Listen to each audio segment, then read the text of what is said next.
म्हणून $50 काढले, 50 आणि $50 काढून वयाच्या 20व्या वर्षी या पोराने एक कंपनी चालू केली. पण कंपनी चालू केल्यावर दुसरा विचारच नाही डोक्यात.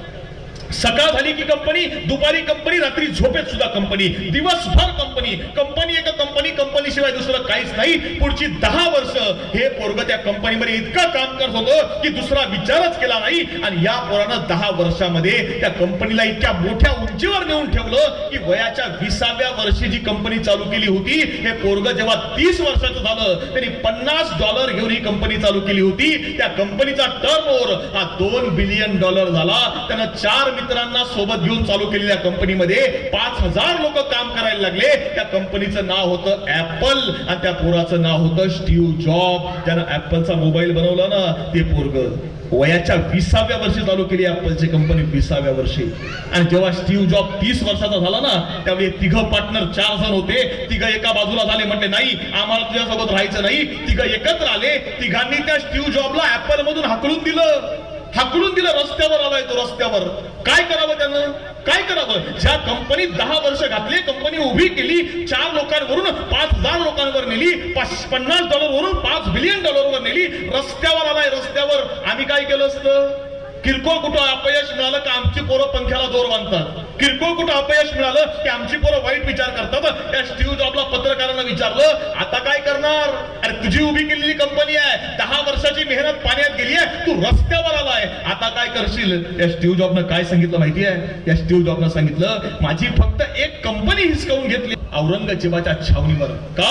त्याला सांगायचं औरंगजेबाला की शिवाजी महाराजांचा मृत्यू झालाय म्हणून. आणि तो वेगानं बहादूरगडावर आला. आणि इथंच हा पलीकडे तुमचा बहादूरगड जो आहे, धर्मवीरगड आपण म्हणतो, तिथं औरंगजेब बादशाह आहे. आणि तिथं हा धावत आलाय आणि बघितलं बादशाह नमाज पडतोय. बादशाह नमाजामधल्या पवित्र ओळी म्हणतोय. औरंगजेबाचा नमाज सुरू आहे आणि बादशाहचा नमाज संपला. बादशाह बाहेर आला आणि तसं या स्वारानं सांगितलं, हुजूर हुजूर वो मरगठ्ठा शिवाजी मर गया, वो काफर शिवा मर गया.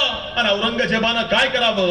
औरंगजेबाने या स्वाराच्या फाड दिशी थोबाडीत मारली आणि औरंगजेब कडाडला. चुप बैठ कमीने. औरंगजेबानं दोनही हात वर केले आणि औरंगजेब म्हणतोय, या खुदा तेरे जन्नत के दरवाजे खुले रखना, माँ बहनों की इज्जत करने वाला शिवा तेरे दरबार में आ रहा है. इथल्या शेतकऱ्यांनीच नाही, इथल्या कष्टकऱ्यांनीच नाही, जो शत्रू म्हणून आलाय ना त्यानं सुद्धा गौरव करावा. असा आमचा शिवाजी राजा. काय शिकायचं शिवचरित्रामधून? काय केलंय शिवाजी महाराजांनी?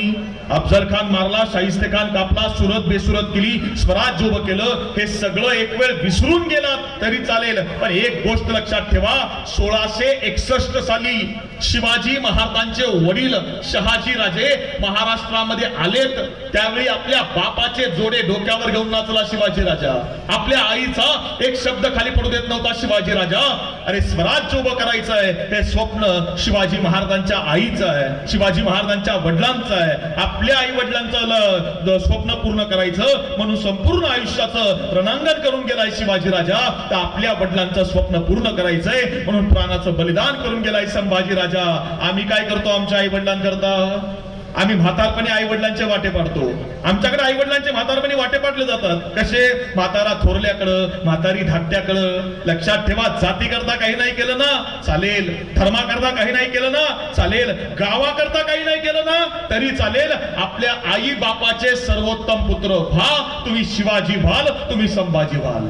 तेवढ्याकरता शिवचरित्र आहे. कारण मी मगाशी आल्या यादव सरांनी मला गावाचा इतिहास सांगितला. आमचं गाव खूप सुंदर आहे म्हटलं. गाव खरंच सुंदर आहे. गावामध्ये आमच्याकडे हरिपाठ चालतो. गावाकडे आमच्याकडे प्रत्येक एकादशीला गावामध्ये म्हटलं कीर्तन होतं. आमच्याकडे इथं दत्ताचं मंदिर आहे, पलीकडे ज्योतिबाचं मंदिर आहे. आम्ही तिथं या मातीमध्ये हरिपाठ करतो. आमची आई आषाढी कार्तिकीला वारीला जाते, बरोबर आहे. आमचा बाप पंढरपूर पर्यंत पायी चालत जातो.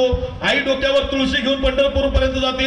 बाप गळ्यामध्ये टाळ मृदुंग विना घेऊन पंढरपूर पर्यंत जातो. मला एक सांगा, तुम्ही पंढरपूरला जाता, कशाला जातो आपण भेटायला? कोणाला भेटायला जातो पंढरपूरला?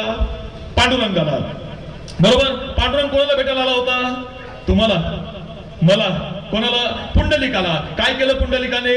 पुंडलिकाच्या एका मांडीवर आईचं डोकं आहे, दुसऱ्या मांडीवर वडिलांचं डोकं आहे, आई वडिलांचं डोकं पुंडलिक दाबतोय. विठ्ठल भेटायला आलाय आणि विठ्ठल विचारतोय पुंडलिका, अरे मी तुला भेटायला आलोय. पुंडलिक म्हटला, विठ्ठला थांब, माझी आई झोपली आहे, माझे वडील झोपलेत, माझ्या आई वडिलांची झोपमोड होता कामा नये. विठ्ठला थांब. आणि विठ्ठला विचारतोय पुंडलिका, अरे मी थांबू कुठं? पुंडलिक म्हटला, काय करावं पुंडलिकानं, बाजूला वीट पडली होती, वीट घेतली, उचलली, विठ्ठलाच्या समोर फेकली आणि सांगितलं, विठ्ठला त्या विटेवर उभा राहा.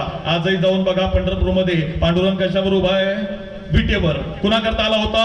पुंडलिका करता. काय या मुलींना शिवाजी महाराजांनी घोड्यावर बसायचं, ढाला फेक प्रशासन, हे सगळं शिक्षण शिवाजी महाराजांनी त्या काळामध्ये दिलंय. आम्हाला आमच्या मुलींना शिकवावं लागेल. कारण लक्षात ठेवा, मुलगी कुणाच्याही पोटी जन्माला येत नाही. मुलगी जन्माला यायला आई आणि बाप भाग्यवान असावे लागतात. भाग्यवान आई बापाच्याच पोटी पोरगी जन्म घेते, कुणाच्याही पोटी जन्म घेत नाही. पण एक काम करा, आपल्या मुलींना फक्त एवढं समजावून सांगा की बाळा, जगातली सगळ्यात मोठी संपत्ती तुला कमवायची आहे. जगातली सगळ्यात मोठी संपत्ती काय आहे?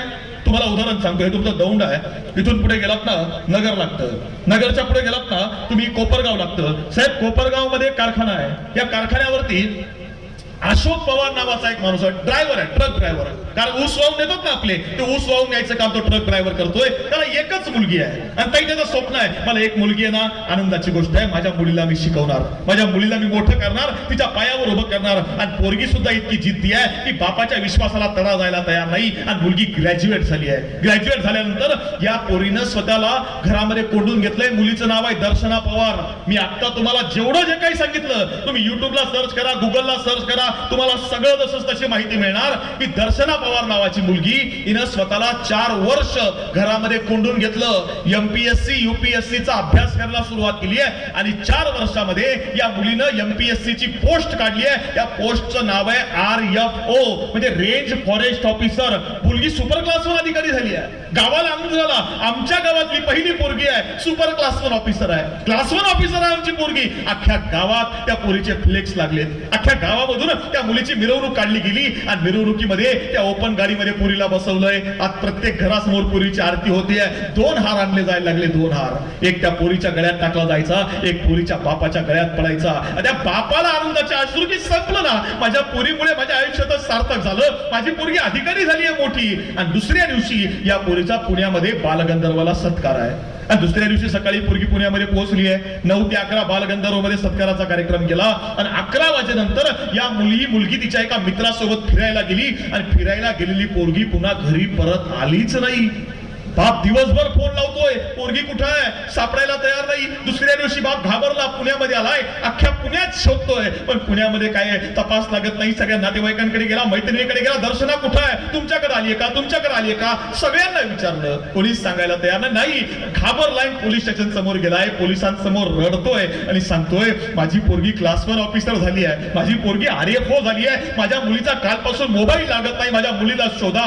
आणि पोलिसांनी मोबाईल नंबर घेतला, लोकेशन शोधायला सुरुवात केली. आणि लोकेशन बघितल्यानंतर लक्षात आलं, खेड शिवापूरच्या टोल नाक्याजवळ लोकेशन सापडतंय. त्या टोल नाक्यावरचे सीसीटीव्ही कॅमेरे चेक केले आणि त्यावेळी समजलं की मुलगी कोणासोबत तरी 2 व्हीलरवर जाते आणि तो कोण आहे त्याला शोधलं, त्याला अटक केली. आणि त्यावेळी त्यांनी सांगितलं की माझं तिच्यावर एकतर्फी प्रेम होतं, मी तिला फिरायला राजगडावर घेऊन गेलो, तिनं लग्नाला नकार दिला म्हणून राजगडावरून खाली ढकलून दिलं. पोलिसांनी शोधायला सुरुवात केली आहे. 3 दिवसानंतर त्या राजगडाच्या खाली जे जंगल आहे, त्या जंगलामध्ये जनावरांनी गुडघे खाल्लेला, हाताची बोटं खाल्लेला, लांडग्यांनी कुत्र्यांनी तो खाल्लेला मृतदेह सापडून आला. ते लायब्ररी करा, हातामध्ये पुस्तकं द्या वाचायला. विचारा ना यादव साहेबांना, इथून प्रवास करत मुंबईपर्यंत जाणं. मुंबईमध्ये आज सुपर क्लास 1 ऑफिसर आहेत, राज्यकर सहआयुक्त म्हणून काम करतायत मुंबईमध्ये. मुंबईमध्ये आमच्या अनेक मित्रांचे फोन आले की तुम्ही साहेबांच्या गावात जाताय, तुम्ही साहेबांच्या गावामध्ये मांडणी करायला जातात का, कशा करता, कारण शून्यामधून हे सगळं उभं केलंय. मग तसा वारसा आम्हाला इतका मोठा मिळालाय,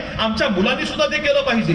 कारण या गावात सुंदर असं गाव तुमचं आहे, टुमदार गाव आहे. या गावामधल्या मुलांनी विचारांचा हा वारसा चालवावा. उद्योजकामध्ये जा, व्यवसायामध्ये जा, व्यापारामध्ये जा, प्रशासनामध्ये जा. जर तुमच्यामध्ये जिद्द असेल तर करता येतं. मी शेतकऱ्याचा पोरगा आहे, वडील लवकर वारले, त्यामुळे परिस्थिती अशी होती की शिक्षण घेता येत नव्हतं. एक काळ असा होता की शिक्षण घेता येत नाही म्हणून शिक्षण सोडावं लागलं. पण आज परिस्थिती अशी आहे की राज्यातल्या मुलांनी काय शिक्षण घ्यावं हे ठरवणारी जी समिती आहे त्या पाठ्यपुस्तक मंडळाला सदस्य म्हणून काम करतोय. फक्त जिगर आहे काळजामध्ये की आपल्याला करायचं आहे आणि हे करता येतं. हे बऱ्याच वेळ झाला तर बोलतोय, कुठतरी थांबलं पाहिजे, कारण प्रत्येक गोष्टीला मर्यादा आहे. म्हणजे जर कीर्तन असलं तर 2 तास, पिक्चर असलं तर 3 तास, नाटक असलं 2 तास, व्याख्यान असलं तर 1 तास आणि तमाशा असला तर सारी रात. आपला काही तमाशा नाही. 1 तासापेक्षा 1.25 तासाच्या आसपास झालंय आणि मलाही परभणी करता निघायचंय. मी तुम्हाला आल्या सांगितलं की मराठवाड्यामधून इकडे येणं, इकडून पुन्हा 8 तास, रात्री 8 तास प्रवास करत आलोय, पुन्हा 8 तास जायचंय. हे सहज दुसरं कोणी आमदार खासदारांना जरी सांगितलं असतं तरी साहेब आम्ही आलो नसतो. पण तुम्ही या मातीमध्ये, मुंबईमध्ये असेल किंवा गावाकडे असेल, जी वैचारिक चळवळ उभी करायचं काम करतायत ना, त्या चळवळीमध्ये आमच्यासारख्या शेतकऱ्यांच्या मुलांचा काहीतरी सहभाग असला पाहिजे या भावनेनं मी इथपर्यंत आलोय. आणि खऱ्या अर्थानं या ठिकाणी तुमचं मनपूर्वक ऋण व्यक्त करतो. या गावाच्या आद्य प्रथम नागरिक सरपंचताई असतील, या गावातील सर्व सन्माननीय पदाधिकारी असतील आणि ज्या मित्रमंडळाच्या माध्यमातून मी आलोय त्या सगळ्या तरुण मित्रमंडळाचे माझे बांधव असतील, यांना मी सांगतो की गावातली जी पिढी उभं कराय करता तुम्ही हा सुंदर उपक्रम पायंडा गावामध्ये पाडलायत, तो अविरतपणे असाच चालू राहू दे, हा विचार आणि हा विश्वास या ठिकाणी देतो. आणि आजच्या निमित्तानं तुम्हाला एवढंच सांगतो कि एक तालाब के किनारे एक इमारत को लग गई आग. एक तालाब के किनारे एक इमारत को लग गई आग, मच गई भागम भाग. कुछ लोगों ने आग पर पानी डाला, कुछ लोगों ने आग पर पानी डाला, कुछ लोगों ने आग में घिरे लोगों को बाहर निकाला. सभी ने वो किया जो था जिसकी पहुंच में, सभी ने वो किया जो था जिसकी पहुंच में. एक चिड़िया भी डाल रही थी पानी भरकर अपनी चोंच में. तब पेड़ पर बैठा कौवा बोला, चिड़िया रानी तू सुई की नोक से पहाड़ खोद रही है. तेरी चोंच में जितना पानी आएगा उससे आग का एक शोला भी नहीं बुझ पाएगा. तब चिड़िया ने दिया जवाब, एकदम लाजवाब. चिड़िया बोली, मेरे भाई मैं तेरी बात को मानती हूँ, मेरे भाई मैं तेरी बात को मानती हूँ. अपने चोंच में भरी पानी की क्षमता भी पहचानती हूँ. अरे मैं तो बस इतना जानती हूँ कि जिस दिन इस घटना का इतिहास लिखा जाएगा हमारा नाम आग लगाने वालों में नहीं, आग बुझाने वालों में लिखा जाएगा. जय जिजाऊ, जय शिवराय. धन्यवाद.